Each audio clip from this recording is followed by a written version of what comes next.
2025년 여름, 미국 메이저리그 사커가 또 한 번 요동치고 있습니다. 불과 하루 전 LAFC의 검은색과 금색 유니폼을 입고 BMO 스타디움 데뷔전을 치른 손흥민. 그의 등장은 단순한 스타 선수의 합류가 아니었습니다. 경기장에서 울려 퍼진 환호, 전 세계로 퍼져나간 손베니아 결품, 그리고 믿기 힘든 내부 소식까지. 그 속에는 축구를 넘어 권력과 미래, 그리고 문화의 판도를 바꾸는 비밀이 숨겨져 있었습니다. 과연 손흥민은 MLS에서 어떤 위치를 차지하게 될까요? 그리고 지분보다 특별한 것을 받았다는 이 파격 계약의 실체는 무엇일까요? 지금부터 그 모든 이야기를 파헤쳐 보겠습니다. 만약 메시가 마이애미에서 혁명을 일으켰다면 손흥민은 MLS의 완전한 재탄생이다. BMO 스타디움에서 충격적인 데뷔전을 치른 지 하루 만에 손베니아의 열기는 식을 줄 몰랐다. 전 세계적으로 7번 유니폼이 불티나게 팔리고 있는 가운데 LAFC 내부에서 믿기 힘든 소식이 유출됐다. 손흥민이 단순히 한 명의 선수일 뿐만 아니라 팀의 전략적 주주가 될 가능성이 있다는 것이다. 그것도 리오넬 메시가 인터 마이애미에서 받았던 것과 유사하거나 어쩌면 더 야심찬 형태로 추정되는 자신이 뛰는 팀의 직접적인 지분을 소유하는 비공개 계약 조항이 존재한다는 보도였다. 그렇다면 이 조항의 실체는 무엇일까? 손흥민은 MLS 권력 구조에서 어떤 위치에 서게 되는 것일까? 그리고 LAFC 회장이 지분보다 특별한 것이라고 묘사한 것은 도대체 무엇일까? 이 이야기는 더 이상 단순한 계약서의 한 조항에 관한 것이 아니다. 이것은 권력에 관한 이야기다. 그리고 미래에 관한 이야기이며 미국이 서울 출신 한 사람에게 모든 것을 걸고 있는 방식에 관한 이야기다. 탑 풋볼뉴스와 함께 그 속사정을 들여다보자. 이번 계약에는 분명 일반적인 선수 계약과는 다른 무언가가 있었다. 그것은 단순히 BMO 스타디움에서 울려 퍼진 기립박수도 아니었고 11시간 만에 아디다스의 온라인 판매 시스템을 마비시킨 7번 셔츠의 폭발적인 매진 속도도 아니었다. 가장 이상한 점은 완벽한 데뷔 행사 이후 찾아온 비정상적인 침묵이었다. 구체적인 재정 발표가 없었고 개인 조건에 대한 공식 발표도 없었으며 계약 서명 사진조차 공개되지 않았다. LAFC가 항상 투명한 미디어 정책을 유지해온 구단이라는 점을 감안하면 이례적인 상황이었다. 게다가 기자회견에서 존 토링턴 회장의 미완성 발언은 의혹의 불씨를 더욱 키웠다. 우리는 손흥민과 단순히 선수로서 계약한 것이 아닙니다. 우리는 그를 클럽 구조를 변화시키는 핵심 요소로 환영합니다. 그리고 네, 손흥민은 지분보다 더 특별한 무언가를 받게 될 것입니다. 잠깐, 지분보다 더 특별한 것이란 무엇일까? 미국 스포츠계에서 이 말을 들어본 사람은 극히 드물다. 메시 정도의 슈퍼스타라야 그런 조건을 거론할 수 있었지만 그조차도 소속 클럽 주식의 일부를 받은 첫 번째 선수라는 타이틀에 머물렀다. 그렇다면 손흥민은 두 번째일까? 아니면 아예 다른 차원의 첫 번째 사람일까? 2023년 리오넬 메시가 인터 마이애미에 발을 디뎠을 때 미국의 밤은 숨을 멈췄다. 그는 단순한 축구 선수가 아니라 스포츠 무대를 지배하는 왕처럼 등장했다. 그의 계약은 전례가 없었다.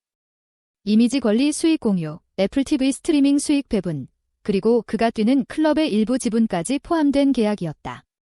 그것은 단순한 스포츠 계약이 아니라 권력 선언이었다. 슈퍼스타가 단순히 경기에 나서는 것이 아니라 클럽과 리그, 그리고 수십억 달러 규모의 시장 미래를 공동 창조하는 형태였다. 이제 손흥민이 LAFC의 검은색과 금색 유니폼을 입은 지 하루 만에 사람들은 익숙한 징후를 포착했다. 우연이라고 보기에는 마치 오래된 각본이 다시 쓰이는 듯 했다. 하지만 이번에는 메시의 복사판이 아니라 서울에서 온 버전이었다. 손흥민은 단순히 축구를 하기 위해 미국에 온 것이 아니다. 그는 수십만 명의 한국계 미국인과 아시아계 커뮤니티의 뜨거운 환영을 받으며 나에 도착했다. 수년간 그들의 피를 이어받은 글로벌 스타를 기다려온 이들이었다. 손흥민은 스포츠 계약 그 이상의 의미를 가진 문화적 상징으로 등장했다. 단 하루 만에 손흥민의 이름은 LAFC의 유니폼 판매량을 지난 3년 총합이 3배로 끌어올렸다. 아디다스 매장은 과부하 상태에 빠졌고 주요 주에서는 온라인 시스템이 다운됐다. 이는 메시가 마이애미에서 불러온 지진과 동일한 현상이었다. 손흥민의 데뷔 행사는 단순한 계약 발표가 아니었다. 그것은 정치적 색채까지 띤 대형 이벤트로 변모했다. LA 시장, 연방의원, 주정부 인사, 한국 총영사, 글로벌 전략 스폰서들이 모두 참석했다. 사람들은 손흥민의 슛을 보러 온 것이 아니라 새로운 문화 리더로서의 등장을 목격하러 왔다. 계약의 세부 조건은 철저히 비밀에 붙여졌다. 급여, 이미지 권리, 상업적 조건에 대해 아는 이는 거의 없다. 알려진 것은 LAFC 측의 단 한마디뿐이었다. 손흥민은 MLS 역사상 가장 큰 거래다. 이 발언은 미디어 통제 방식, 상업적 효과, 손흥민의 문화적 위상을 합쳐 수많은 분석가들에게 의문을 던졌다. 우리는 메시의 재현을 보고 있는가? 아니면 서울판 업그레이드 버전을 보고 있는가? 현대 축구에서 모든 것이 문서로 드러나지는 않는다. 특히 정치, 문화, 경제, 미디어 권력을 아우르는 다층적 아이콘인 슈퍼스타들의 경우 더욱 그렇다. 손흥민은 단순히 골을 넣으러 온 선수가 아니다. 그의 입국 이후 LAFC의 모든 미디어 활동은 추가 검열을 거쳤다. 공개 행사마다 한국 측 파트너에서 온 특별 감독팀이 동행했다. 사진 한 장, 인터뷰 한 번도 그의 대리인 승인 없이는 나올 수 없었다. MLS 내부에서도 이런 경우는 드물다. 메시조차 리그의 미디어 절차를 따라야 했다. 하지만 손흥민에게는 모든 절차가 그에 맞춰 조정됐다. MLS 내부 소식통은 손흥민 모델에 맞추기 위해 최소 3가지 이미지 권리와 미디어 규정을 변경해야 했다고 밝혔다. 이는 어떤 아시아 선수에게도 전례가 없는 일이다. 더 나아가 유니폼 스폰서 측은 2025에서 2026 시즌 동안 LAFC의 모든 광고 캠페인은 송출 전에 손흥민의 개인 이미지 승인을 받아야 한다고 전했다. 이는 보통 브랜드 공동 소유자급 인물에게만 적용되는 절차다. 그리고 8월 8일 비공개 기술회의에서 또 하나의 사실이 드러났다. 손흥민은 LAFC 아카데미 한국 설립 계획의 전략 고문 자격으로 초청됐다. 단순히 듣기만 하는 것이 아니라 제안하고 토론하며 심지어 인사 결정에까지 개입할 수 있는 권한이 주어졌다. MLS 역사상 어떤 선수도 이런 권한을 갖지 못했다.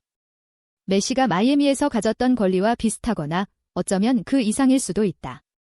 그리고 이날 아침 MLS 내부 시스템에서 손흥민 LAFC 계약 협상과 관련된 기밀 문건이 유출되기 시작했다. 처음에는 슬랙에서 몇 줄의 암시적 메시지가 돌았지만 곧 CBS 스포츠 기자와 ESPN 해설자가 7.5%라면 역사적인 거래라는 트윗을 올렸고 다른 한 명은 한국 국기 이모티콘으로 화답했다.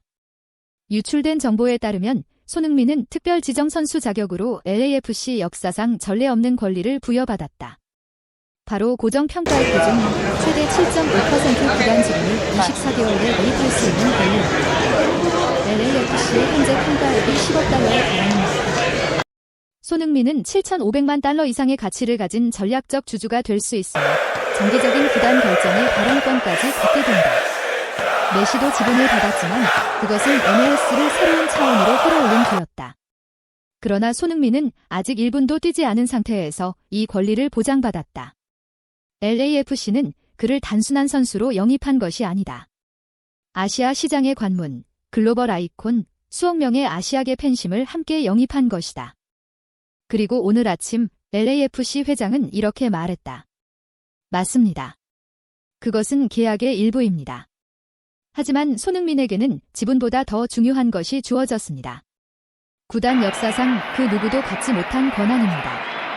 만약 지분이 스타를 위한 보상이라면 손흥민은 창립자 권한을 부여받고 있는 것입니다. 미국 소식통에 따르면 손흥민은 국제 아카데미 전략개발 고문이라는 이전에 존재하지 않던 직함을 부여받았다. 이는 겉보기에는 단순하지만 실제로는 아시아 유소년 아카데미를 직접 설계하고 운영에 참여할 수 있는 권한이다. 2026년 2분기 한국에서 첫 훈련센터가 문을 열 예정이다. 훈련 모델, 선발 과정, 코치진 구성까지 손흥민이 직접 관여할 수 있다. 즉, 그는 단순히 LAFC에서 뛰는 것이 아니라 LAFC의 미래를 설계하는 것이다. 메시도, 베컴도 누구도 받지 못한 권한이다. 오직 손흥민만이 MLS 클럽으로부터 문화축구 교육 글로벌 전략의 정체성을 구축할 권한을 부여받았다. 이것은 단순한 계약이 아니다. 이것은 구단 재정과 미래를 설계하는 열쇠다. 손흥민은 단순히 팀과 계약한 것이 아니라 MLS의 새로운 장을 서명한 것이다.